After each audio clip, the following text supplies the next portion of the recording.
Fala, Olá, Alex. Rosane, boa noite. Boa noite, Alex. Tudo bem? Muito frio por aí?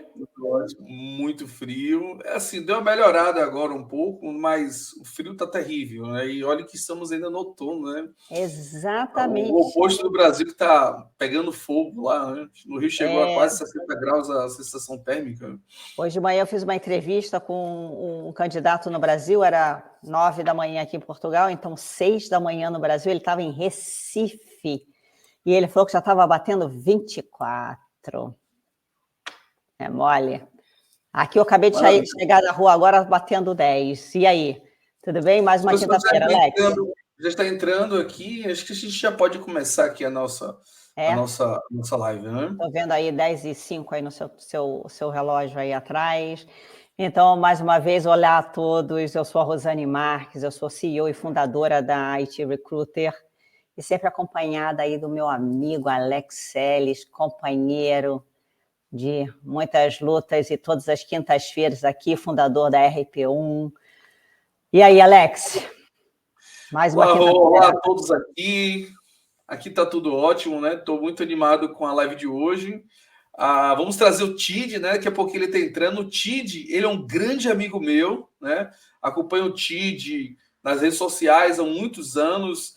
E o Tid, ele é um agilista, um agile coach com mais de 20 anos de experiência. Ele vai trazer um tema muito interessante que a gente tem visto muito nas redes sociais, discutindo sobre a gestão humanizada, sobre como você engajar as pessoas no remoto, já que o presencial tem um melhor engajamento, contudo, você trabalhar remotamente, você tem uma qualidade de vida, porque você consegue fazer coisas que trabalhando presencialmente não traz. Então, ele vai trazer um tema muito importante para quem é gestor e quer absorver, e também para quem almeja esse cargo de gestão, aprender um pouquinho com o Tid, né? Ele tem experiência internacional, morou no Chile, se eu não me engano, fala espanhol fluente. Então tem muita coisa aí que a gente vai estar vamos aprender com o Tid.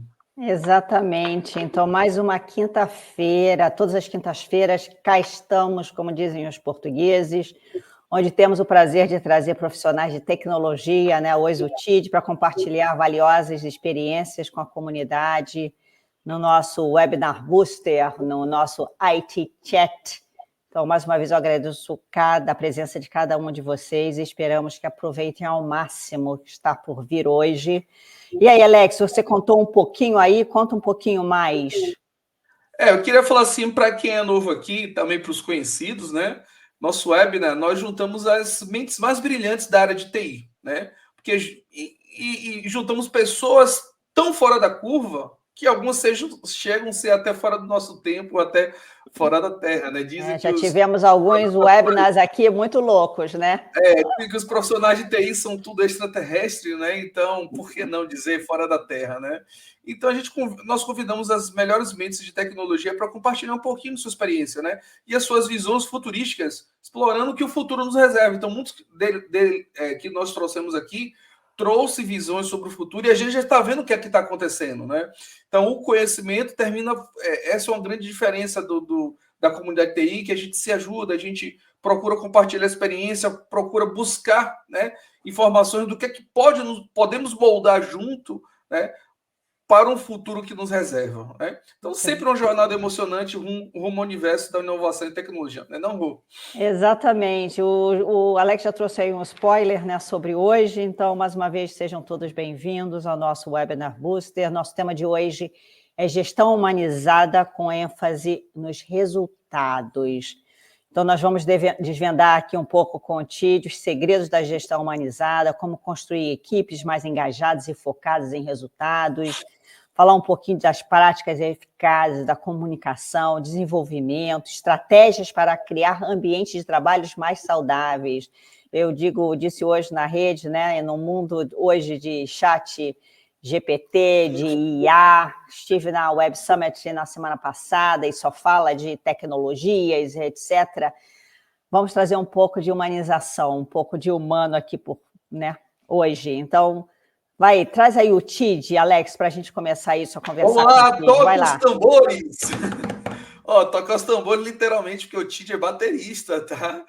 Ele é gamer, dicker e baterista drama. Ele toca nas noites de sampa, tá? Vamos lá, Tid, seja bem-vindo, meu amigo! Fala, gente, tudo bem com vocês? Assim, vocês subiram muito a régua dessa live, tá? Só para deixar bem claro que vocês deixaram a régua muito lá em cima. Então, farei de tudo para tentar chegar nessa expectativa. Mas eu já gostei. Tecnologia com bateria, tá lindo, Tid. Ó, Tid, Rosane, o Tid, apesar de ser um agile coach, né? Já foi programador muitos anos atrás, é uma tendência, né?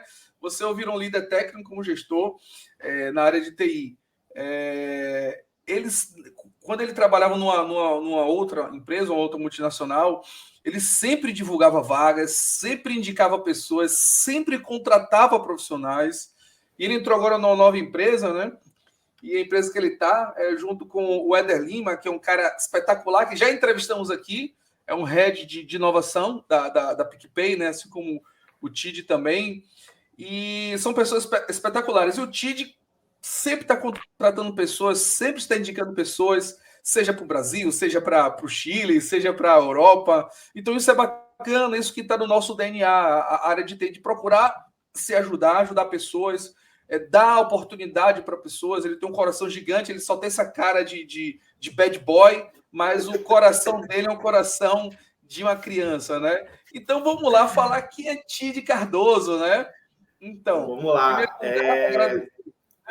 O Tid, ele é um técnico. Pode falar, Tid. Você vai anunciar aí ou você quer eu posso? Você pode se descrever. Vai lá, Tid. Se descreve aí. Eu gostei da parte do drama. Depois quero saber onde você toca. Não, show de bola. Bom, eu muito prazer ali em poder compartilhar um pouquinho da minha vida. Sou hoje um Tech Manager da PicPay, mas já trabalho na área de TI já há mais de 20 anos, e por incrível que pareça, a minha primeira profissão foi na música. Eu estudei, fiz faculdade de música, só que eu não terminei a faculdade de música, porque depois eu fui para a TI. Mas antes disso, já fui atleta profissional também, já lutei judô. Então, assim, a minha vida, ela sempre foi uma mixigenação de coisas. Eu costumo dizer que eu não tenho TDAH, mas é porque ainda não fui diagnosticado, porque eu gosto de fazer muitas coisas ao mesmo tempo. E eu sou daqui, de São Paulo, Brasil, tenho 42 anos, tenho um filho que mora comigo. E assim, o que eu posso dizer é que até assim, a questão de ajudar pessoas, eu vejo muito sobre o propósito de vida, né? Qual que é o nosso propósito de vida? Tem muita gente que fala, vou ficar milionário. Outras pessoas falam, eu quero abrir minha empresa. Outras pessoas falam, eu quero ter um barco. E tá tudo certo, né? Cada um tem o seu propósito de vida. O meu propósito de vida é ajudar pessoas, né?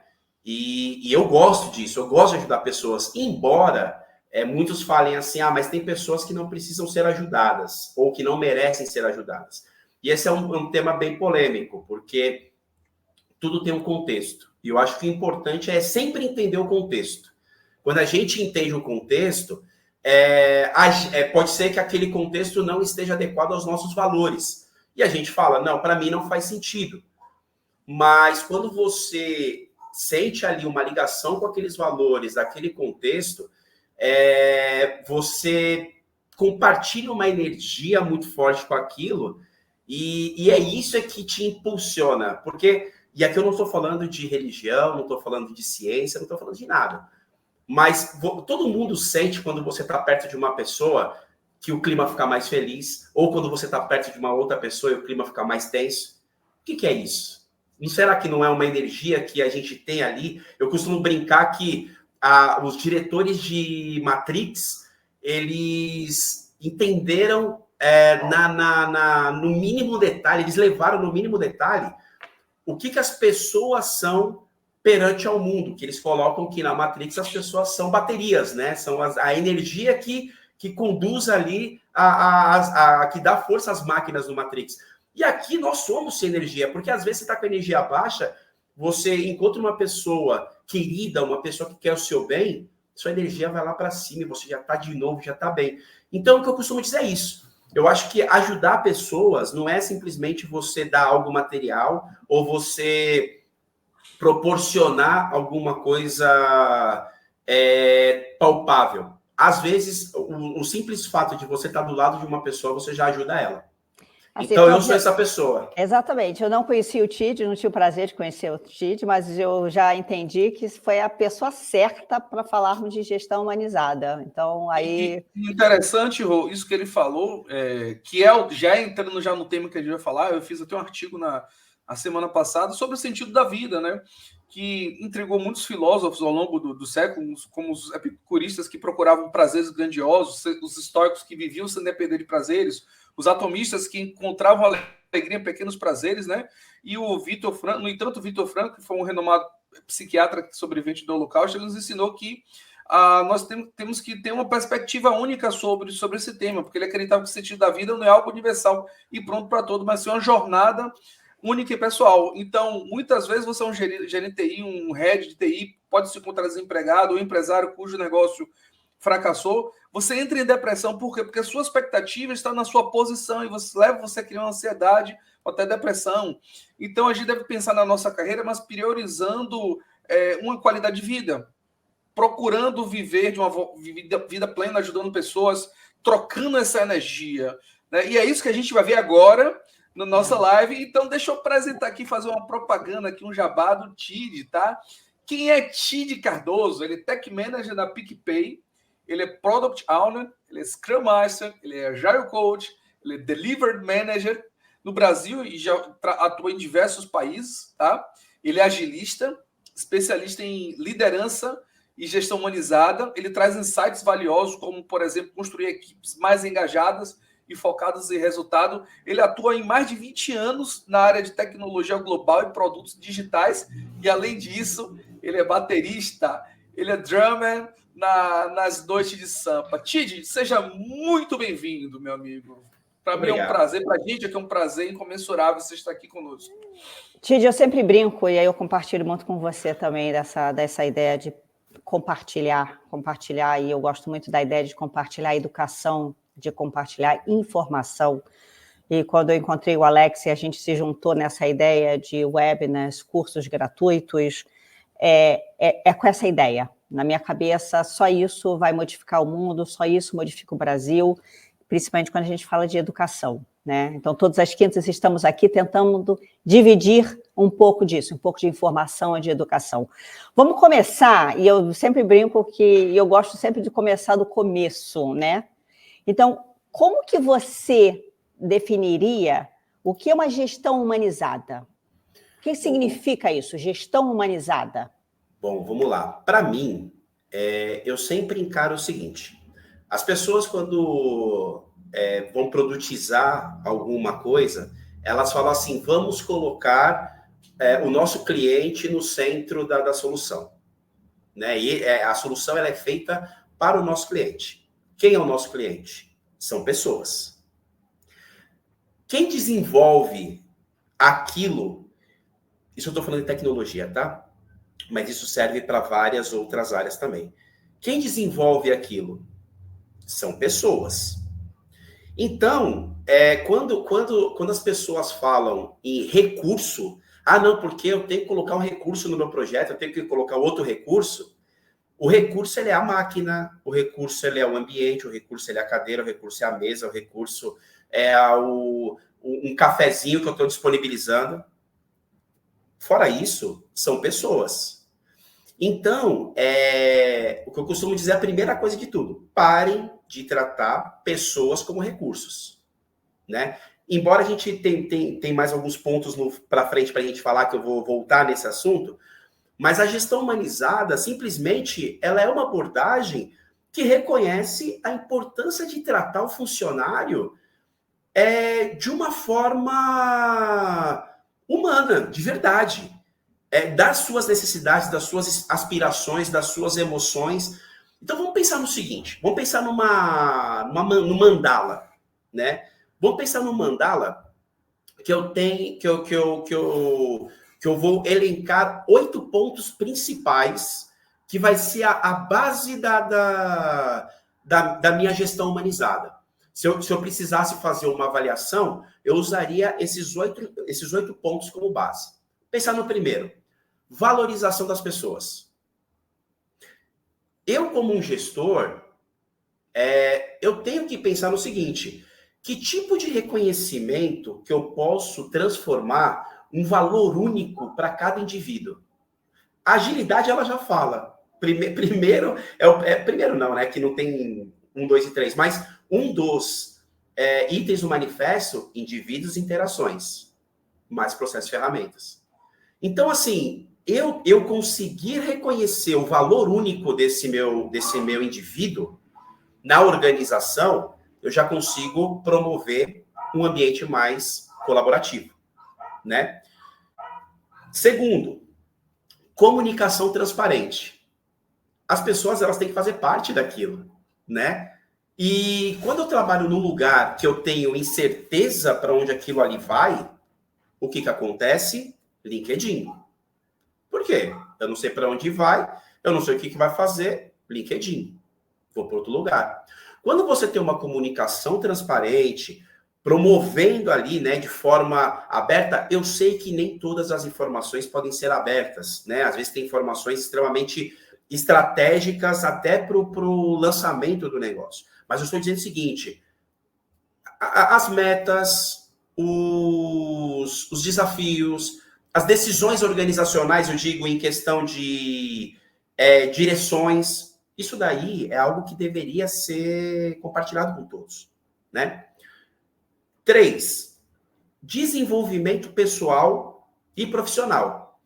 Porque é muito engraçado quando as pessoas falam assim: não, quando você vem para a empresa, você pega os seus problemas, coloca na caixinha na porta da empresa, e você entra na empresa, você não tem problema nenhum, e aqui na empresa, quando você sai, você deixa os seus problemas aqui na empresa. Gente, isso não acontece. É impossível. E faz parte do desenvolvimento profissional e pessoal não somente itens técnicos, mas também itens comportamentais. E esse desenvolvimento, esse investimento que eu faço, digamos ali no meu colaborador, é onde que eu vou ter o retorno futuro. Em questão de crescimento, aprendizado, colaboração, um ajuda o outro, eu vou poder ter uma saúde, uma rotatividade saudável e orgânica dentro da minha organização, né? Quarto ponto, o equilíbrio entre o trabalho e a vida. Vamos pensar o seguinte: o dia tem 24 horas. 8 horas foram feitas para dormir, 8 horas foram feitas para a gente trabalhar, e as outras 8 horas foram feitas para a gente viver. Então, teoricamente falando, né, se a pessoa vive 100 anos, vamos colocar assim, teoricamente falando, efetivamente ela viveu 30, porque ela viveu 1/3 daquilo ali, vivendo, né?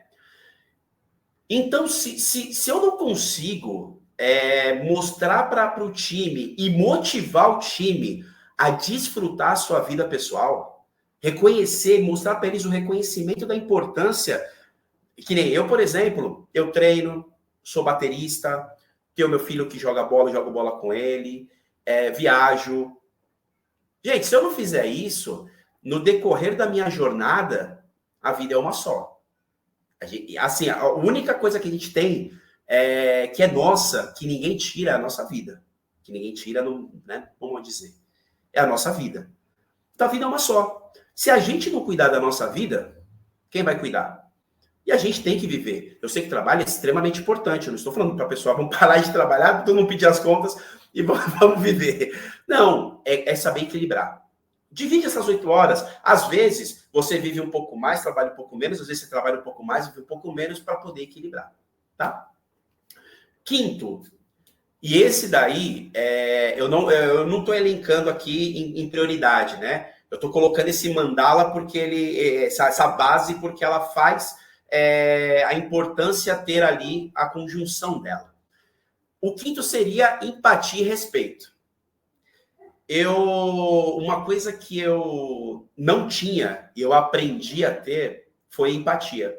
Respeito eu sempre tive, porque eu até havia comentado com o Alex, eu treinei muitos anos judô, então na cultura japonesa você tem esse valor do respeito muito aflorado. Só que para mim eu não tinha muita empatia, para mim eu não tinha muita... aquela pessoa não está fazendo porque ela não sabe, aquela pessoa está fazendo porque ela não quer, aquela pessoa está fazendo por causa disso. E eu fui aprendendo. Empatia, você aprende a como ter empatia. E empatia não é você calçar o sapato da outra pessoa. As pessoas falam isso. Não. Antes de você tentar calçar, você tem que tirar o seu. Por quê? Porque nós vivemos de dogmas, nós vivemos de costumes, nós temos a nossa cultura, e às vezes a cultura, os dogmas e os costumes da outra pessoa são diferentes. E empatia é justamente eu entender essa diferença para pedir licença para um dia poder calçar o sapato dela.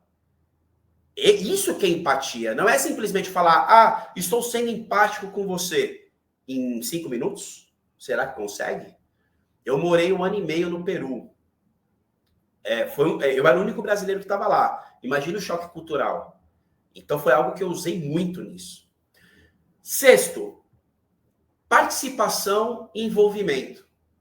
Um time, ele se engaja quando ele sabe qual que é o grande valor e o impacto que ele está proporcionando naquele desenvolvimento. E isso, pouco importa se ele é da empresa ou se ele é terceirizado. A promoção do senso de pertencimento naquele ambiente, eu não só estou... Não é achismo, é uma garantia que isso daí, no longo prazo, você tem muito ganho, porque as pessoas começam a fazer parte daquilo, e é a mesma coisa de você... sabe aquela coisa, eu comprei uma casa pronta, eu construí uma casa do zero. Né? Então, você construir do seu jeito, você construir da sua maneira, pode ser que depois você vai querer quebrar e fazer tudo de novo. Mas você sabe que aquilo ali, você fez parte daquilo ali. Né? Voltando um pouquinho naquela parte do desenvolvimento pessoal e profissional, eu coloco o 7º, que é justamente a questão do bem-estar. Né? O bem-estar, ele precisa ter no meu dia a dia. Tid, mas é sempre que a gente vai trabalhar sorrindo? Não. Tem dia que você vai estar mais para baixo, tem dia que você vai estar triste, tem dia que você... Mas não dizem, né, que o sorriso, ele é a porta da alma. O que tem de mais você sorrir para as pessoas? Né? E por último, eu acabo colocando como a cultura de confiança. Todos nós temos uma predisposição a julgar, a ter preconceitos. Todo mundo tem. Um ou outro tem. Se a gente for colocar num todo. Né? Essa questão do julgamento, essa questão, às vezes, de um preconceito, dependendo... E isso eu vou desde a classe mais pobre quanto da classe mais rica, mais alta, seja. Todos têm um preconceito de alguma maneira, né? Então, quando você tem essa cultura da confiança, de você estar trabalhando com uma pessoa que você nunca viu na vida, mas eu falo o seguinte, eu sou o tech manager, você é o desenvolvedor, a gente tem que trabalhar junto. Então, eu vou cuidar de você para você conseguir fazer o melhor seu empenho, mas aí você também tem que me ajudar a que esse trabalho flua. Então para mim, essas são os 8 itens para formar essa base, e a partir disso, a gente começa a entender aonde que está o equilíbrio e a criar plano de ações para melhorar. Tid, na sua experiência, né, no seu dia a dia, como a gestão humanizada ela pode contribuir assim para um melhor engajamento e, consequência disso, a produtividade das equipes, especialmente no contexto tecnológico que atuamos? Então, a gente sabe que, por exemplo, para a gente ter um engajamento e trazer uma produtividade em times que, por exemplo, são multiculturais, pessoas que estão em diversos lugares diferentes, locais diferentes, idades diferentes, opiniões diferentes. Como é que você consegue trazer todo mundo para si, você como líder, engajar esse pessoal e, por consequência, trazer um resultado? Isso é uma pergunta assim que eu estou altamente curioso e como você, como Agile Coach, pode trazer para a gente aí essa luz. Boa. Ótima pergunta isso, a questão do engajamento. Aí eu vou pegar um tema, né? Por isso que eu falo que eu tenho essa base bem consolidada, porque aí eu vou pegando da minha base e para a gente difundir ali os assuntos. Questão de engajamento tem muito a ver com o senso de pertencimento e participação das pessoas. Vamos supor que você trabalha com TI. Eu vou chegar para você e vou falar o seguinte: Alex, eu preciso fazer aqui todo um planejamento para um desfile de moda e você vai ser o cara que vai organizar toda o fluxo de troca de vestuário e organização disso. Cara, você vai falar assim, porra, bicho, não tem nada a ver comigo. Não, mas você tem que fazer. Sabe aquela coisa do missão dada, missão cumprida? Isso engaja alguém? É um ponto que eu deixo aqui em aberto. Quando você... E obviamente que vão existir coisas que as pessoas não gostem ou, de repente, ter uma menos predisposição para fazer, vai acontecer. Às vezes tem um trabalho ali ou outro que é isso. Mas quando você traz a pessoa, mostra para ela o impacto que ela tem naquela construção e de pouco em pouco aquelas entregas vão fazendo parte do dia a dia da pessoa, a pessoa, aí começa eu ter que equilibrar a vida pessoal e a profissional, porque ela vai querer sempre estar entregando mais e tentando fazer cada vez mais no seu dia e aí querendo passar horas para fazer aquilo lá, porque acaba gostando daquilo lá. Então, o você engajar é você entender as características, conversar com o seu liderado, entender que caminho que ele quer seguir. Eu vou pegar um profissional que trabalha com iOS e vou colocar ele para trabalhar com Android de uma forma forçada? Faz sentido? A não ser que eu tenha ali um projeto extremamente crítico, que eu tenho regulatório, alguma coisa assim, eu preciso fazer, mas do mesmo jeito eu vou falar para ele, ó, fulano, estou precisando muito de você para fazer isso. A empresa hoje está precisando muito de você, você pode nos ajudar? Mas é uma ajuda. As pessoas ajudam as outras e às vezes não ajuda no senso de ajudar, né? Não do engajamento, é no senso de ajuda. Agora, engajar é a pessoa acordar todo dia falando, meu, esse trabalho é maravilhoso, as pessoas são maravilhosas, o lugar é maravilhoso. E quando você dá esse senso de pertencimento, as pessoas elas acabam ficando mais engajadas. Não é simplesmente um product to be e a empresa marcada no LinkedIn. Não é isso que eu estou dizendo. É o senso de pertencimento de verdade. Não é a pessoa simplesmente colocar lá na pesquisa de GPTW que essa é uma empresa legal para trabalhar porque meu chefe falou para colocar. Aqui eu estou sendo um pouco sincero demais, de repente, tá? Mas é aquele lugar que a pessoa, às vezes, não precisa ter um GPTW gigantesco, mas as pessoas trabalham lá há mais de 10 anos. Será que essa pessoa que trabalha lá há mais de 10 anos, ela está engajada? Ah, não, mas está acostumada. Será que está acostumada? Então, são alguns pontos que eu coloco. Engraçado, quando você começou a fazer a definição lá da gestão humanizada, eu comecei a fazer a correlação, né, com a IT Recruiter, né, com a minha, fiquei pensando, tentando cada vez pontuar, eu ficava assim, será que eu faço isso? Será que eu não faço aquilo? Eu começou a dar aquele filme da minha cabeça, e assim, e com isso, quais são os desafios? Imagino que os líderes, né, e aí eu pergunto, querendo aprender também, quais são os desafios mais comuns enfrentados pelos líderes nessa implementação das práticas? Porque eu falei, cara, eu vou começar a anotar os pontos, mas assim... E aí, tem que ter desafio para enfrentar isso. Não deve ser tão fácil assim como, né? Ele saiu com os 8 pontinhos lá, que legal. E aí, quais são os desafios? Eu vou falar para você que esses 8 pontinhos aí, pode ser que até surjam mais, mas esses 8 pontinhos são coisas assim, por exemplo, apareceu um ponto de um desafio que aconteceu em 2 anos, depois outro ponto, depois outro ponto, e eu fui guardando esses pontos para ver se faz sentido, e hoje essa base ela faz muito sentido. desafios, do que às vezes naquelas palavras que eu falei no começo é muito mundo mágico de Oz, né? A gente abraçadinho, correndo no trilho amarelo. Fui bem a fundo agora, né? Não dá para revelar a minha idade, até porque o Mágico de Oz ele foi antes de eu nascer, bem antes de eu nascer, mas eu assisti esse filme e ele estava muito, muito gravado na minha memória. Mas tem muitos desafios. Resistência à mudança.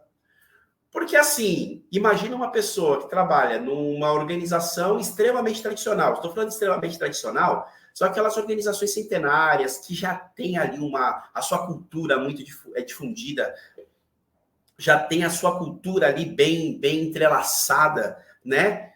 E essa mudança é muito difícil, porque ali para as pessoas é normal. Você vê um monte de burnout na empresa.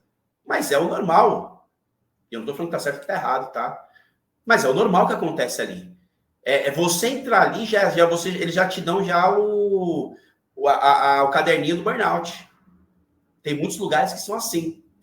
E para você tentar fazer essa mudança, tem que tomar muito cuidado. Muito cuidado. Porque senão você vai ser expurgado dali, por conta da resistência a essa mudança, né? Existe uma coisa também que é a falta de compreensão da habilidade dessa nova gestão. Porque assim, eu não posso considerar, por exemplo, uma gestão de uma empresa de 1.800, que tinha um contexto naquela época, depois uma empresa de 1.900, que tinha um contexto naquela época, uma empresa dos anos 2000, e uma empresa dos anos 2023. Tudo bem que esses últimos foram mais perto. Mas, assim, você entende que são épocas diferentes, costumes diferentes, valores diferentes, e aqui eu não estou nem dizendo se é melhor ou pior, mas na década de 50, 60 ali, nos filmes, assim, as pessoas estavam na sua sala ali, fumando um cigarrão ali, tá tudo certo? Hoje acontece isso? Não acontece, porque não pode, é proibido, né? Então, essa questão da mudança, ela vem durante o tempo. Só que muitos ainda guardam, né, essa cultura enraizada dentro dela. E você entra, aí aquela coisa, né? Existe o medo da perda do controle. Porque entre uma pessoa mais disruptiva, uma pessoa mais humanizada, uma pessoa que gosta de criar essa correlação entre as pessoas, e a outra é um pouco mais do comando e controle, você acaba tendo ali uma pressão muito forte, porque muitas dessas empresas, principalmente empresas que estão já no mercado consolidadas há muito tempo, e estou falando de empresas centenárias, mais de 70 anos, ela tem uma pressão dos resultados financeiros gigantescos. Aonde que está o maior custo das empresas? São nas pessoas. São nos salários. Aí muitos vão falar críticas sobre CLT, que o PJ é melhor, que o associado é melhor, não vou entrar nesse tema, mas existe uma pressão para isso, né? Para você falar assim, Tati, de legal, as pessoas estão felizes, mas como que está o meu resultado financeiro? Aí você fala assim, não, peraí, eu estou investindo um pouco nas pessoas agora para recuperar depois. Não, mas isso não é investimento. Tem muito disso, né? E automaticamente, você entra como líder numa empresa, às vezes, um pouco mais tradicional, você tem tanto processo, mas tanta burocracia para atender, que aí às vezes tem uma falta de tempo para você conseguir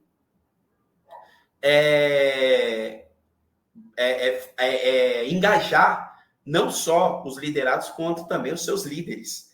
E isso é muito difícil.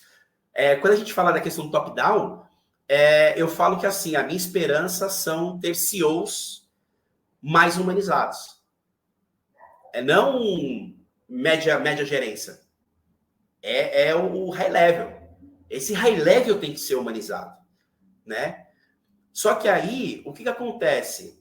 Existe muito aquela coisa da falha de comunicação, as pessoas assim falam da questão, né? O remoto deixa as pessoas mais afastadas e por isso prejudica, vamos todo mundo trabalhar presencial de novo, aí quem não é de tal estado vai ser mandado embora, aí já tem aquela pressão do medo, né?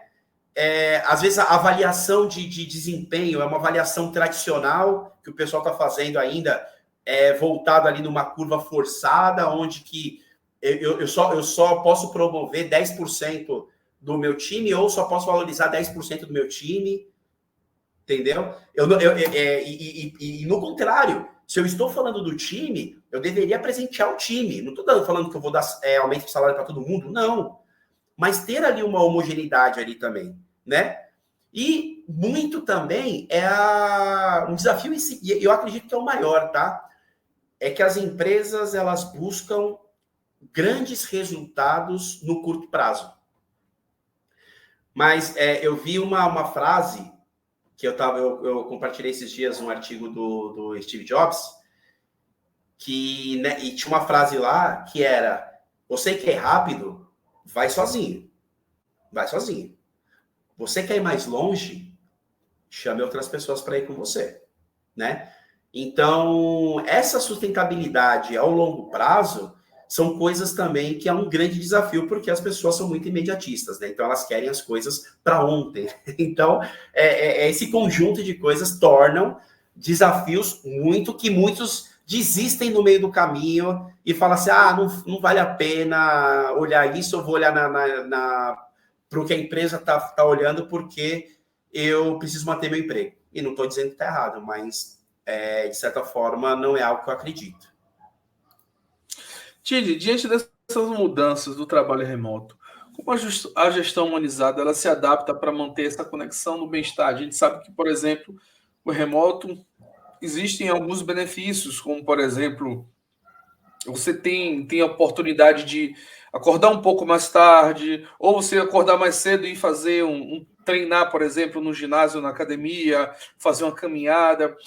Quando é presencial, você tem que pegar todo um trânsito, às vezes você tem que pegar o metrô, o autocarro, o ônibus, ou seja, às vezes ficar 2 horas da sua casa até isso você já perde qualidade de vida, ou seja, 2 horas para ir, 2 horas para voltar por causa do rush, do trânsito. E o remoto tem alguns benefícios. Então, como você, como gestor, né, como é que você pode trazer essa gestão humanizada para se adaptar e manter essa conexão e o bem-estar da equipe nesse caso, nesse contexto do trabalho remoto? Legal. Ótimo questionamento também.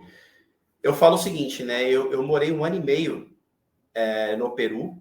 Eu morava em Lima e trabalhava lá como consultor no Banco de Crédito do Peru. E isso foi em 2019, então não tinha nada perto de ser remoto, né? Embora a gente tinha fornecedores que faziam um trabalho remoto, por exemplo, eu estava no Peru e a gente estava numa solução de chatbot com uma empresa brasileira, engraçado isso, né? Mas as pessoas ali, elas não estavam. Então, assim, existe os seus benefícios do presencial? Existe. Porque, quem não quer ali, quando você está trabalhando, no meio do dia ali, se chamar a pessoa a tomar aquele cafezinho, vamos conversar ali e tal, tomar um café. Eu lembro que lá no Banco de Crédito do Peru, tem uma coisa que eles chamam de cremorada, que é como se fosse um smoothie, assim, de fruta, que no verão eles vendiam lá, tal. Pô, você chama a pessoa, pô, tomar ali uma cremorada, tal, né, trocar uma ideia. E às vezes é essa conversa que aproxima as pessoas. Só que eu fico pensando, o que você falou no sentido ali do deslocamento, né? Imagina, lembra que eu falei lá no comecinho? 8 horas trabalho, 8 horas vida, 8 horas dormir. Essas 2 horas que você vai, essas 2 horas que você volta, em algum lugar você está pegando essas 2 horas. Ou é do seu sono, ou é de sua vida. Não é do seu trabalho, porque você vai trabalhar às 8. Então, assim, é um benefício para que as pessoas possam ter uma qualidade de vida melhor trabalhando das suas casas? se aquele emprego possibilita, porque é difícil o médico fazer uma cirurgia do coração na casa dele, né? Então, existem profissões que não tem como. Mas, na tecnologia, é possível? Sim. Como que eu transformo o trabalho remoto de uma forma mais humanizada? Se eu falei que eu tomava um cafezinho no meio do dia perto da pessoa, eu não posso tomar um cafezinho online? Eu falo que eu sou o rei do café online. Sou o rei do café online. Você chegar, Já tudo bem, tomamos muito café online aí, você, viu? Já tomamos Você muito entendeu? café. Você entendeu? Pô, tá ali no meio do dia, pô, tudo bem, vamos trocar uma ideia. E às vezes você tá trocando uma ideia do trabalho mesmo, né? One-on-one, dinâmicas ali para engajar o time, para você mostrar o processo, para você mostrar as pessoas. Algumas dinâmicas ali, team building ali também, para as pessoas conhecerem. Pô, eu trabalho com um time hoje que tem pessoas no Ceará, pessoas na Paraíba, pessoas no Rio Grande do Norte. Olha a miscigenação cultural de comida, de lazer, de coisas que fazem no seu cotidiano. E por que eu não vou trazer isso para o dia a dia do time? Então, eu tenho também que promover um ambiente saudável no remoto. As pessoas vão poder fazer as suas coisas, que nem eu tenho um desenvolvedor que trabalha comigo, que ele mora em João Pessoa, que ele comprou um caiaque. Então, assim, as 2 horas que ele ia trabalhar, as 2 horas que ele volta, ele fica 4 horas no mar lá no caiaque. Ai, que beleza. Será que a cabeça dele está muito mais saudável do que se ele estivesse ali, preocupado ali no ônibus, no trem, no carro, aquele empurra-empurra, aquela buzina? Você entendeu? Então, você tem que engajar as pessoas, mas você tem que criar um ambiente seguro e você também tem que criar um ambiente saudável. E o ambiente saudável, pergunta para as pessoas, cara, o que você gosta? O que você gosta de fazer? Tem pessoas que, às vezes, tiram a quinta-feira, final do dia, e às vezes faz um jogo online. Todo mundo, porque é um time de gamers ali que o pessoal gosta. Às vezes o pessoal faz jogo ali, tabuleiro, né? Mas joga dama, campeonato de dama. Eu já vi já, pessoal, vamos fazer campeonato de dama? A gente pega aqui para online, aí a pessoa entra no servidorzinho e vai... Será que isso engaja? Será que isso transforma o online mais humanizado? Eu acredito que sim. Bem legal, bem interessante, assim, mas assim, eu acho que também nem tudo são flores, né? Eu acho, né? Nem tudo são flores, a gente sabe que em todo ambiente, né? Juntando gente, você sempre, muitas vezes você tem conflitos, né? E como que você lida, qual que é a sua ideia, como você lida com situações de conflito de forma mais humanizada? Ou seja, promovendo aí uma resolução mais construtiva, mantendo o ambiente de trabalho saudável, porque a gente sabe que os conflitos existem. Como que você encara desse lado mais humanizado os conflitos? Eu vou falar para você, nossa, essa pergunta foi sensacional, sensacional, porque quando a gente trabalha com pessoas, elas se conflitam naturalmente por conta de divergir e convergir, divergir e convergir. Porque você diverge a informação e é muito difícil você convergir aquilo numa solução homogênea, né? Então, algumas dicas que pode ajudar uma pessoa que ela quer se tornar um líder, dicas que pode ajudar essa pessoa em gestão de conflitos. Primeiro de tudo, nós temos uma boca e 2 ouvidos. Então, vamos escutar ativamente, não é simplesmente ouvir. Vamos escutar ativamente as pessoas, o problema que elas estão sentindo, como que elas se sentem. Tem um tema de comunicação não violenta que ele explora muito isso, né? Eu entender ali, escutar a pessoa, entender ali o contexto, entender o cenário, entender o sentimento e ajudar elas a convidar, né, a elaborar uma solução daquilo junto, né? E para isso você tem que ter uma inteligência emocional muito forte. Então, assim, tentar manter a calma, não trazendo reações impulsivas, sabe? Então, assim, uma coisa que eu gosto muito, que eu falo para as pessoas, mas eu não imponho, mas eu falo para as pessoas, vamos ligar as câmeras. né? A gente já está longe, a gente já não se vê. Vamos ligar as câmeras, né? Vamos olhar ali, tete a tete, olhar no olho. Né? É tão bom conhecer pessoas. E às vezes você vê que uma pessoa está mais cabisbaixa, outra está mais feliz, né? Ter essa questão da empatia ali, de repente, no momento de conflito. Peraí, são dois lados que estão conflitando, não é um lado só. Só que não são, esses dois lados eles não estão conflitando de forma pessoal. Eu tenho que colocar a empresa aqui para falar o seguinte: peraí, você está conflitando porque você quer ali seguir a estratégia da empresa, ou você está conflitando porque é um desejo pessoal seu, né? E isso daí você tem que comunicar essas pessoas de uma forma muito clara. Essa comunicação ela tem que partir de uma clareza que, se você, como intermediador, não for claro o suficiente, mostrando para as pessoas que aquela discussão, ela simplesmente está aferindo o ego de cada um e ela não está impactando absolutamente nada para o objetivo da empresa, a confusão ela vai continuar, né? Então, assim, é sempre bom, às vezes as pessoas falam assim, né? Putz, mas quem tem que ser o facilitador? Qualquer um pode ser o facilitador. Eu, como líder, posso ser um facilitador, o meu desenvolvedor pode ser um facilitador, o meu QA pode ser um facilitador, o meu designer pode ser um facilitador, um coordenador de outro time pode ser um facilitador, né, mediando essa situação, porque às vezes pode ser que eu esteja divergindo com alguém. Então, como que eu vou mediar uma coisa que eu estou divergindo? Vai ter conflito de interesse, né? E assim, sempre pensar com foco na solução e não na culpa, né? Não vamos fazer caça às bruxas. Vamos entender qual que é o problema, o que está acontecendo, o que está aferindo, né? Às vezes as pessoas falam muito assim, não, eu quero que você traga a solução. Não, vamos criar a solução junto. Mas não vamos apontar o dedo para a culpa. Pode ser que tenha um culpado, mas assim, vamos entender o contexto, né, do que está acontecendo e não explorar a culpa, né? E, por final, eu acho que assim, quando a gente começa a estabelecer normas comportamentais, eu não digo nem normas comportamentais, eu vou dizer um pouco mais assim, limites, sabe assim, para promover uma cultura de feedback, mas não é feedback do líder pro liderado, é feedback entre as pessoas também, né?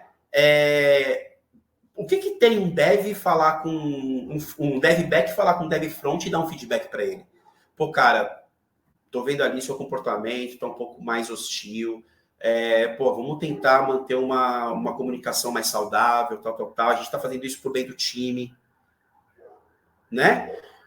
E o principal, né? Além de criar um ambiente de confiança que é extremamente difícil, isso é muito difícil, é aprender com o conflito.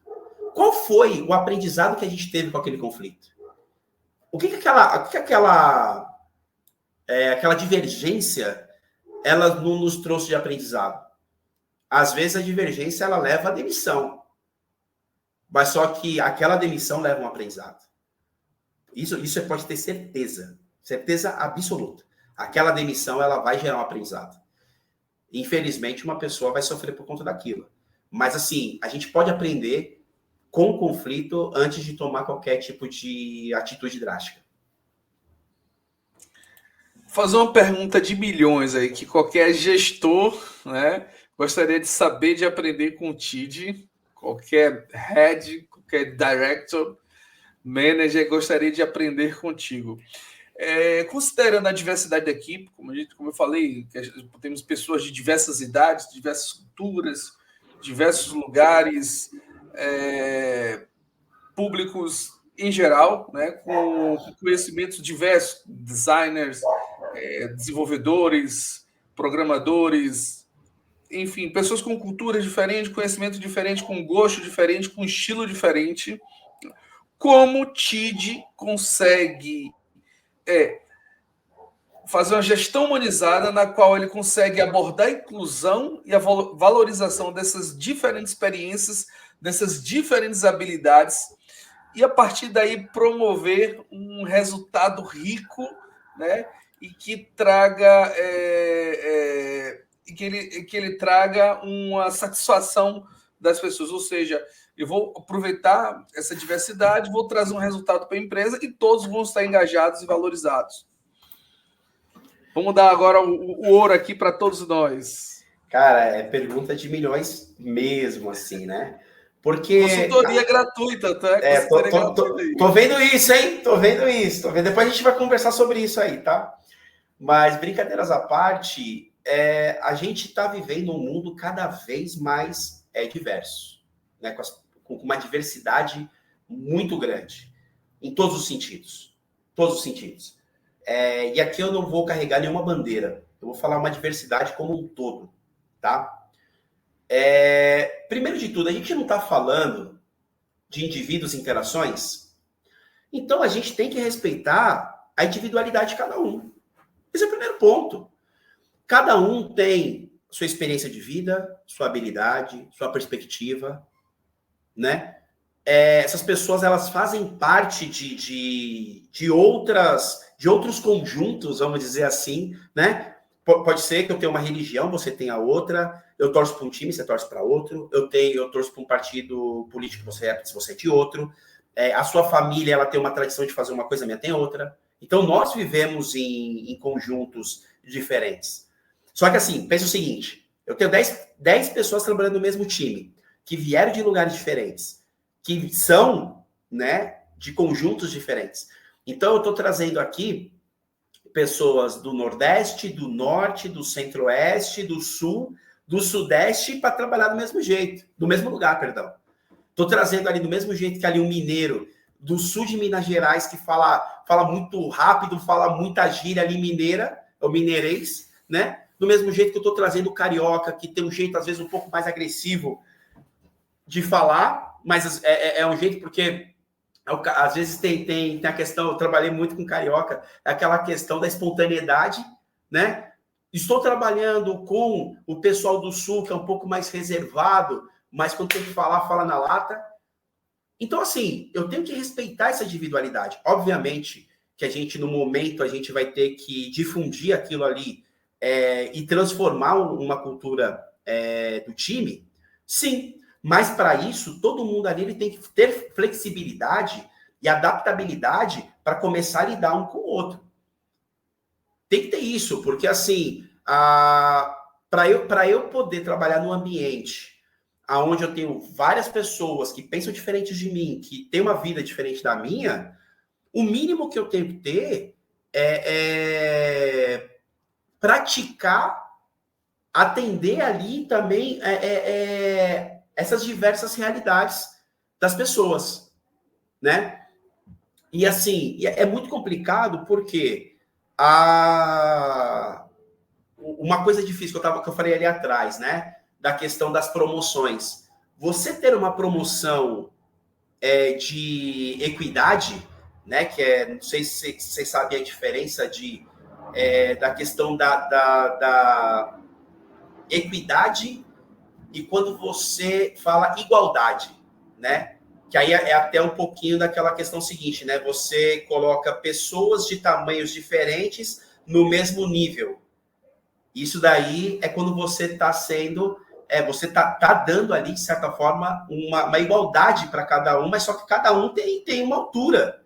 Então, aquele que é baixinho, você deu ali uma igualdade, mas ele não consegue enxergar. O cara que é mais alto, tem um muro ali, ele consegue. Quando você fala de equidade, é justamente você conseguir criar um ambiente equitativo, que nesse ambiente você vai dar ferramentas e possibilidades justas para as pessoas, né? Aqui eu não, volto a dizer, eu não vou levantar nenhuma bandeira, embora eu goste de algumas, mas eu não vou levantar nenhuma bandeira para não gerar polêmica. Mas isso aí a gente pode falar, a gente pode deixar, né, essa questão da justiça independente de origem, gênero, raça, orientação sexual, orientação religiosa e outros fatores. Mas é você entender e começar a ter ali, a dar oportunidade para quem tem, e tirar de quem já dar oportunidade para quem precisa. Aí você vai falar, mas você vai tirar daquela pessoa que de repente não precisa? Não, mas ela vai ter ali, nessa equidade, ela vai ter ali sua participação, e às vezes até de poder ajudar. Sabe aquela coisa do fraco ajuda o forte, forte ajuda o fraco? É isso, todo mundo cresce junto. né? Só que às vezes, por exemplo, só vou dar um exemplo muito rápido. Se eu pegar uma pessoa que vem da classe alta, que sempre estudou em escola particular, uma escola muito, muito cara e tradicional, ela vai fazer o vestibular, e eu pego uma pessoa que veio da periferia, lá da periferia, coloco ela numa escola pública, eu vou colocar ela para estudar, para fazer o vestibular? Existem gênios? Existem. Mas aqui a gente está falando de uma distribuição normal. Eu estou sendo equitativo? Não estou. E no mundo profissional, a gente tem que ser o mais equitativo possível, né? Porque o mundo, ele é diverso, Isso é que é o legal, essa mixigenação que é o bacana, que é o gostoso de se trabalhar. Porque se todo mundo fosse igual, se o mundo fosse todo azul, não teria graça, né? Mas você conseguir chegar nisso, você conseguir entender as pessoas para poder dar essas possibilidades, poder atender isso para essas pessoas, é muito difícil, tá? Não estou falando que é fácil, não, é muito difícil. Mas quando você consegue, não tem preço. Não tem preço na vida que pague isso. Putz, legal. Eu estou vendo que daqui a pouco a gente vai estourar o nosso tema, mas eu acho que a gente vai dar uma esticada aqui hoje, se a gente puder aí, Tid. Deixa eu te fazer uma pergunta. Assim, outro dia eu estava até olhando ali no LinkedIn uns cargos novos de Happiness Manager, né? Assim, gerente da felicidade. E aí eu estava pensando assim, existem métricas diferentes quando a gente coloca essa parte da gestão humanizada? Quais são existem KPIs diferentes para você medir o quanto essa equipe o sucesso dessa equipe? Aqui eu vou fazer uma brincadeira com vocês, tá? Rosane, o que te deixa feliz? Caraca, uma pergunta muito... O que te deixa feliz? Me fala uma coisa só. Um sorvete no dia quente. Sorvete no dia quente te deixa feliz. Olha que beleza. E você, Alex, o que te deixa feliz? Cara, o sorriso do meu filho, cara, me quebra tudo. Olha que maravilha. Imagine que o Alex não gosta de sorvete. E eu dou um sorvete pro Alex. Mas o sorvete não é o que deixa o Alex feliz. É o que deixa a Rosane feliz. Então, tem muitos lugares que eles querem colocar métricas de felicidade apontando o mesmo tema para todo mundo. Sendo que cada um tem a sua felicidade, sente sua felicidade por uma coisa diferente. Então, existem métricas de felicidade? Sim. Existem métricas de engajamento? Sim. Existem métricas que proporcionam e te dá uma visão que aquele ambiente ele é saudável ou não? Sim. Mas mais que ficar realizando métricas, é entender o que deixa as pessoas felizes. E se aquela felicidade, aí sim, esse é o termômetro. Se aquela felicidade, aí eu vou pegar aquela pergunta que o Alex falou sobre engajamento, se aquele engajamento está sendo produtivo ou não, né? Porque assim, se eu te der um sorvete no verão inteiro, você vai trabalhar o verão inteiro feliz. Se eu puder proporcionar para o Alex que ele vai buscar o filho dele na escola, ali, de repente, ali no horário do expediente, tentar remanejar as reuniões ali, para ele, de repente, naquele momento ali, ele poder ter a felicidade de poder agachar, ver o filho dele correndo, ele poder dar aquele abraço para levar embora para casa, e depois ele vai lá e dá um gás no trabalho, eu estou aumentando ali o meu termômetro de felicidade. Então, eu costumo dizer que as medidas, quando a gente fala do ser humano, e a gente quer colocar o ser humano tudo na mesma caixa, eu vou pegar a última pergunta que o Alex me falou. Não, o mundo ele é diverso. Né? Eu tenho uma diversidade muito grande. Então, assim, eu treino porque eu gosto, primeiro de tudo, eu gosto de treinar. Eu gosto da atividade. Eu também gosto também de manter também uma vida um pouco mais saudável. Né? Então, quando eu vou, por exemplo, fazer exame de sangue, quando o médico ele exige, ele vai me dar um exame de sangue, ele vai olhar aquela análise baseado na minha verdade, na minha realidade. Quando ele vai pedir exame de sangue para uma outra pessoa, ele tem alguns exames que são padrões. hemograma completo, colesterol. Mas, de repente, tem um exame ou outro que é específico, que é para mulher, que é para o homem, que é para criança, que é para uma pessoa mais idosa. Então, assim, eu tenho que entender o que impulsiona a felicidade na pessoa. E aí eu começo a medir aquilo. Eu meço de forma individual e eu vejo que se aquele impacto individual está afetando o meu conjunto como um todo, né? Então, quando eu falo, por exemplo, de CEOs engajados, os CEOs terem os seus heads engajados, felizes. Quando o seu head está feliz, ele proporciona aquilo para o seu tech manager feliz. Quando o seu tech manager está feliz, ele proporciona aquilo para o seu tech lead. O seu tech lead proporciona aquilo ali para o seu time. E o seu time vai promovendo aquilo lá. Eu sei que não existe a empresa que você vai acordar todo dia e vai estar lá, olá, gente, tudo bem? Dá um abraço aqui. Eu sei disso. E eu não estou falando que tem que ser dessa forma. Mas o que eu estou dizendo é exercite. Só isso. Exercite isso. Né? A prática leva à perfeição. No dia que você está mais chateado, de repente você fala, pô, gente, não estou muito legal. Mas aquela pessoa que exercita do seu lado fala, pô, vamos conversar. E você fala, pô, eu preciso desabafar. E você conversa com aquela pessoa. Né? E aquilo te dá confiança numa situação que você tem uma amizade para a vida. Eu, por exemplo, eu nunca vi o Alex pessoalmente. A gente nunca se viu pessoalmente. No momento que eu precisei da minha vida ali, que meu mundo desabou, eu basicamente falava com ele 3 vezes por semana. E assim, ele tá a 5 horas, digamos assim, né, de diferença de mim. Ou 4, não me engano, 4, 5 horas de diferença de mim. Então, assim, eu tinha uma pessoa, de repente, aqui do meu lado que podia me ajudar? Pode ser que sim, mas às vezes eu fui buscar esse acolhimento de um outro lado. E aquilo me impulsionou para voltar para o mercado de trabalho. A ter opções, a ter oportunidades, porque uma outra pessoa começou a dar uma perspectiva diferente para aquilo que eu estava martelando. E aquilo me deixou feliz. Quantas pessoas, quando você chega numa entrevista, imagina você chegar... Vocês entrevistam pessoas todos os dias. Imagina se chegar numa entrevista assim. Meu nome é Tid, tenho 42 anos, eu fui demitido e eu estou muito motivado para trabalhar na empresa. Entendeu? É sobre isso.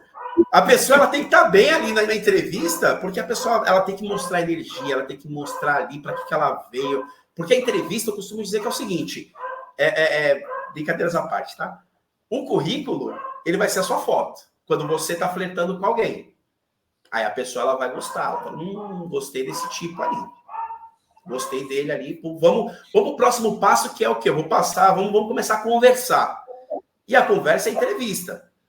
Quando você começa a conversar, você tem que mostrar. Você até pode mostrar suas fraquezas, mas o que as suas fraquezas te proporcionam para criar fortalezas, né? E aquilo ali vai apaixonando a pessoa que está do lado. Então, é que eu falo a arte do flerte na entrevista. Eu fiz um artigo, eu tenho que buscar ele, que eu perdi, eu tinha feito no Meridian, né? Medium, né? Esqueci o nome daquela plataforma. Eu perdi a minha conta, estava lá, que era eu tinha feito um artigo que era o flerte na entrevista de emprego, né? Que era uma analogia sobre isso, porque é basicamente isso. A empresa ela vai ser o seu casamento, você vai estar mais tempo com as pessoas que estão ali do que no seu dia a dia. Então você começa ali no flerte, você começa ali, aí você vai falar, vai conversar, sabe, vai mostrar o que você tem, o que você não tem, blá, blá, blá, blá. Aí vão haver conexões da empresa com você com a empresa, aí você começa a trabalhar, aí no trabalho aí começa a ter aquele, mas a gente podia ir no parque, mas eu não gosto de parque, a gente podia ir não sei aonde, né? Começa aquelas divergências de coisa para se acostumar, até que chega num momento ali que todo mundo está trabalhando num ambiente ali que existe uma correlação entre as pessoas, até chegar num momento que pode ser que, por conta de muitas divergências e às vezes até diferença de valores, você fala, não, eu preciso sair daqui, ou a empresa fala, não dá para te manter mais aqui. Tem alguma diferença entre um trabalho com relacionamento? É assim, aí muitas pessoas são casadas, falam assim, não, eu sou casado há 25 anos, mas eu não consigo ficar 6 meses numa empresa. Por quê? Porque, às vezes, assim, casamento é uma coisa que eu também não quero polemizar aqui, tá, gente? Pelo amor de Deus. Mas casamento é uma coisa difícil também. É muito difícil. Você conviver com uma pessoa que não necessariamente... As pessoas não são iguais, como eu falei. O que máximo que ela pode ter algumas coisas que se assemelham. Alguns fatores motivacionais que são parecidos, mas elas são diferentes. Agora, imagina você viver 25 anos com uma pessoa assim. Aí você tem filho. Aí você tem problema de conta. Aí você tem problema do carro que bateu. Aí você tem problema do telhado que saiu. Aí gestão de conflito, comunicação não violenta, inteligência emocional. É a mesma coisa, gente. Então, a resiliência que às vezes você tem que ter no seu casamento, por que você não tem na empresa? Então, é algo que eu falo que assim... E o TID, ele é exemplo de resiliência, né? Eu conheço a história do TID, eu sei que era o TID há uns 5, 7 anos atrás, hoje é o outro TID, queria ter trazido essa imagem, mas a produção não permitiu. Era uma pessoa que realmente... Eu falo para ele que é uma inspiração para mim, porque ele esteticamente era uma pessoa... Hoje ele é outra pessoa. Quem quiser ver, pode entrar no meu Instagram, só que o meu Instagram tá como TID_Batera. Tá um pouquinho... Eu não sei se o Vitor, que está no backstage, me autoriza a mostrar a foto aqui para motivar as pessoas. Pode colocar, Vitor? Diz aí se sim ou não. O TID já autorizou. Para mim, tá tranquilo, pode colocar. Depois também, vamos começar aí, que a gente está começando a chegar aí no nosso fazer um comentário, né? Aqui, Rô. Tudo que o TID falou me trouxe algo em mente aqui, né? Como fazer essa correlação com a bateria, com a gestão de negócio? Eu fiquei pensando que toda a experiência dele lá da Night trouxe essa empatia, essa gestão dentro da tecnologia. Então, na batida da gestão humanizada, TID nos ensinou como equilibrar os ritmos de uma bateria para tocar a sinfonia de resultados incríveis da Night da produtividade. Ou seja, como é que a gente... Porque a bateria, querendo ou não, ela é o coração da música, ela que dita o ritmo, ela que segura o músico, se ela acelerar um pouquinho, o músico se perde, se ela for devagar, o músico se perde. Ela tem que seguir o compasso.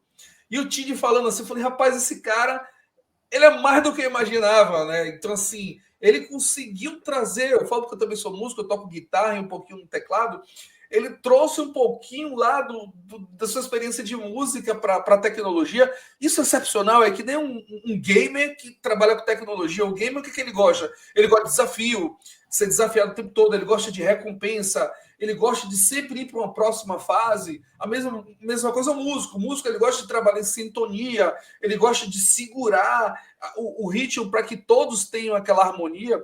Então, trazer esses insights da sua vida pessoal para o profissional, isso é espetacular. TID, você está de parabéns. Eu, se era seu fã, sou mais fã ainda de você.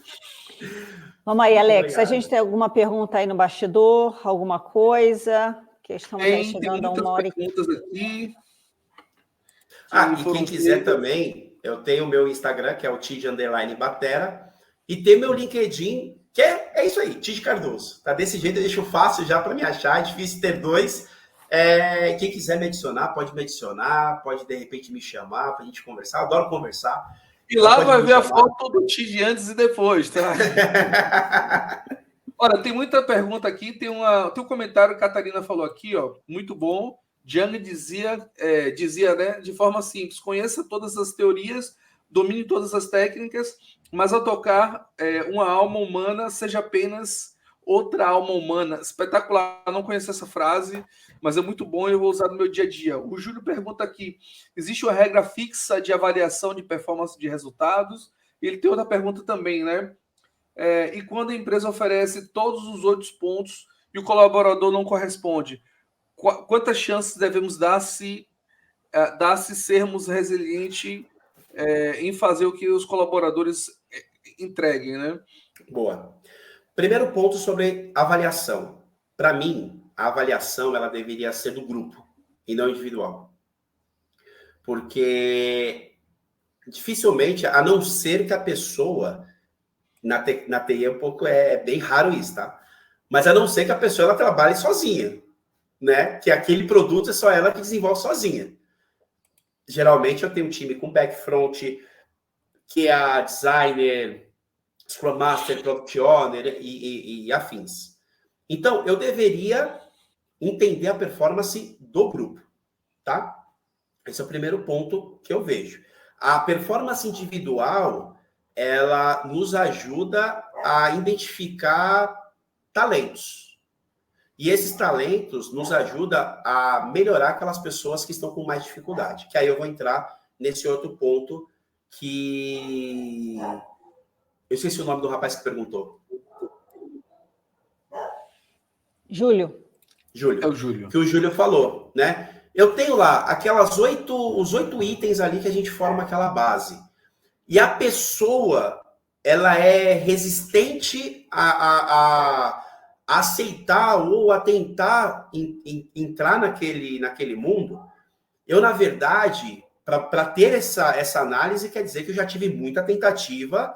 Eu conheço muito a pessoa para poder ter essa não é uma semana ou um mês que vai me fazer isso, né? Então, eu não tenho uma tentativa 3, 4, 5, 6 vezes. Não. Na verdade, eu tenho a sinceridade. É para aquela pessoa, se faz sentido ou não, está no contexto. Então, o que a gente está mostrando, o que a gente quer, o que todo mundo está exercendo. Se aquela pessoa, mesmo assim, não quer fazer parte, é o que eu falo da questão do casamento. Não adianta um querer estar casado e o outro não.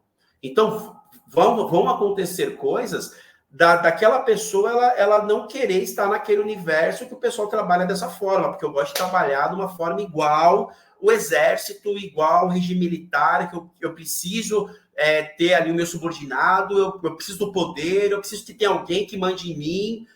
Então, ele vai trabalhar numa empresa assim. Mas só que o que eu falo cada vez mais as empresas também estão mudando. Que elas estão vendo que, por conta de algumas doenças psicológicas que vêm acontecendo no decorrer do tempo, eu preciso mudar a minha forma de ver as pessoas. Então, quando eu vejo assim que a pessoa ela não está aderente ali, e ela não quer, a pessoa não quer, simplesmente não quer. Aí, de certa forma, como um líder, a gente tem que chamar a pessoa, entender o contexto, falar com a pessoa, fazer os feedbacks ali, ir seguindo ali e ser sincero. E a pessoa ir buscar a transparência da pessoa, que pode chegar que a pessoa fala assim, para mim não faz sentido estar aqui. Às vezes a pessoa entrou num lugar simplesmente pelo salário. Tá errado? Não. A gente precisa pagar nossas contas. Mas é sustentável? Também não. Então é a forma que eu vejo, tá? Eu vejo que assim, todo mundo pode ter oportunidade, mas a pessoa também tem que querer. Acho que a gente fica rir aqui horas. Toda quinta-feira, eu sempre tenho um gostinho do que eu quero mais, né, Alex? Então a gente vai precisar aí. Eu tinha pelo menos mais umas 3 ou 4 perguntas aí que eu queira fazer ao Tid, mas a gente já passou aí mais de 20 minutos do nosso tempo. Você vai fazer a parte 2, né? Vamos fazer a parte 2, com certeza. Aqui até amanhã nesse bate-papo aqui, né?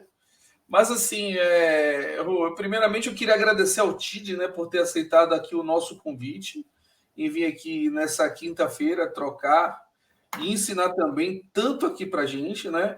E, Rô, mais uma vez, muito obrigado por dividir suas quinta-feiras comigo, tá? Para mim sempre é agradável, sempre é espetacular estar na sua presença aqui. E aí, Tid, quais são as suas últimas palavras aí para deixar com aquele gostinho de quero mais? Bom, primeiramente agradecer o convite. Prazer nosso.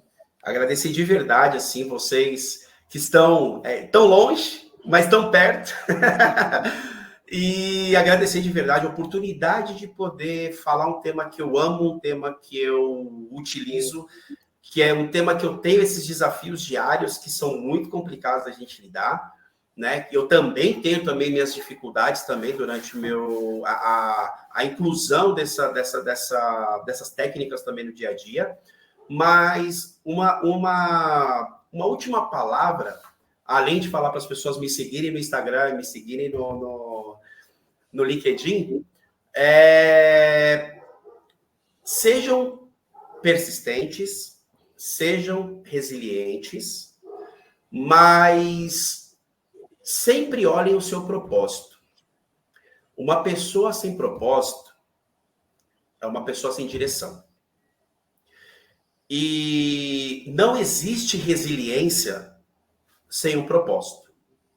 Então, resiliência sem propósito é o mesmo que insistir para algo que não faz sentido, né? É eu tentar pular de um morro de 20 metros sem paraquedas. Eu sei qual que é o resultado. Né? Por que eu vou insistir nessa ideia que eu sei qual que é o resultado? Não sei voar, eu sei qual que é o resultado. Já sei disso. Então, assim, qual que é o meu propósito? Meu propósito é voar. Eu tenho ali uma asa delta, um paraquedas, um parapente, qualquer alguma coisa? Tenho. Beleza. Então, eu tenho ali um propósito, só que eu não sei pilotar esse paraquedas, eu não sei pilotar essa asa delta. Eu preciso aprender. Então, qual que é a minha resiliência? Aprender a fazer isso. Porque o meu propósito é pular ali. Então, se vocês têm, por exemplo, pessoas que trabalham numa área e querem ir para outra área, e tem o propósito de ir para outra área, busquem, criem um plano, sejam resilientes, que vai ser muito difícil você entrar, mas seja resiliente para que você consiga entrar. E quando você entrar, qual que vai ser o seu próximo propósito? Ah, não, meu propósito agora é só ficar aqui e ganhar dinheiro. Tá errado? Não tá. Mas se o propósito ele não é renovado, de certa forma ele vai ser envelhecido e como qualquer pessoa que envelhece um dia vai morrer. Então esse propósito ele pode ser morto por inutilidade e insuficiência da vida da pessoa, que é um propósito que de repente não tem mais valor para a vida dela. Então, tenha propósito, renove seu propósito e não desista. Isso é o mais importante. E tudo que o Tid falou, se você seguir ele lá no Instagram, você vai entender o que é que ele está falando. Quem era o Tid antes, quem é o Tid depois, né? Então, quando você busca um propósito e você é resiliente, você vai entender. Eu queria até sugerir, isso é um livro da minha esposa, chama-se Em Busca do Sentido, de Viktor Frankl, né? Ele foi um sobrevivente do Holocausto, ele é pai do logoterapia, um psicólogo, né? Psiquiatra e psicólogo, né? Médico psicólogo, né? Que junto com Yang e outros psicólogos famosos aí, eu sugeri falar muito sobre o sentido da vida, muito bom, tá? Então a gente chega ao fim, né? Só uma coisa, eu sei que eu não quero passar muito tempo, mas assim, às vezes as pessoas elas falam muito assim, Tid, é fácil de repente você falar hoje na posição que você está. Você é um tech manager de uma empresa relativamente grande, cuida de pessoas ali, então você tem de repente até um cargo, não é de alto nível, mas um middle manager ali e tal, bacana. Mas hoje eu tenho 42 anos, só que a minha infância, eu vivi minha infância inteira dentro de uma comunidade, numa periferia de São Paulo. E assim, naquele momento, eu não estava olhando só para aquele cenário, eu estava olhando para o mundo. Então, é aquela coisa de você sair, de repente, de uma comunidade e poder encontrar um mundo. Olha o tamanho que você estava, o tamanho que você foi. E isso daí não foi ninguém que injetou dinheiro ali para me ajudar, não. Foi meu propósito. Quebrei muita cabeça. Quebrei a muito. essência dele, né? Que apesar de ter saído de uma comunidade, hoje está numa situação financeira boa, ele não perdeu a essência dele, que ajuda muitas pessoas, tá? Mas não vou falar que já vai ser no próximo capítulo, tá? Tid, eu queria te agradecer imensamente. Não tinha o prazer de conhecê-lo antes. Quando precisar ir conversar, pode me usar também aqui, por favor. Sua fã agora, vou te seguir lá. Muitíssimo obrigada a todos. Alex, geralmente ele faz aí as honras das despedidas. E lembrando, vamos ver se a gente marca o próximo já com você. Lembrando que semana que vem estaremos aqui de novo, nesse mesmo Bate-Local e Hora, conversando com um novo tema, né? A próxima pessoa que vai ser convidada, não vou falar agora spoiler, né? Mas espero que vocês tenham se divertido tanto, que tenham aprendido aqui com o Tid. E até a próxima aventura, pessoal. Até mais, Tid. Um forte abraço. Tchau, Rô. Obrigada. Beijo grande. Beijo a todos. Tchau, tchau, gente. Tchau, tchau. Obrigada.